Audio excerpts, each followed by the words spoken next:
आज मैं आपको बिना आलू के, बिना चिकन के, बिना बीफ मटन के, बिना चना दाल के बहुत ही यूनिक किस्म के कबाब की रेसिपी बनाना सिखाऊंगी। जब सबको बेहद पसंद आएगी तो चलते हैं अपनी रेसिपी की तरफ।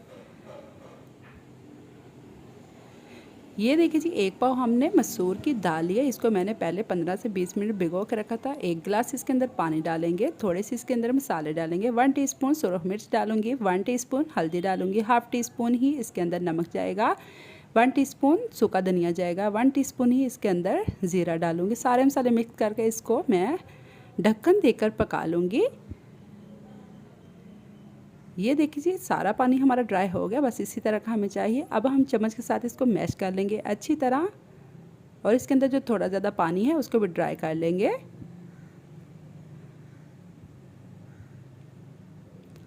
कबाब तो आपने बहुत किस्म के खाए होंगे, लेकिन गारंटी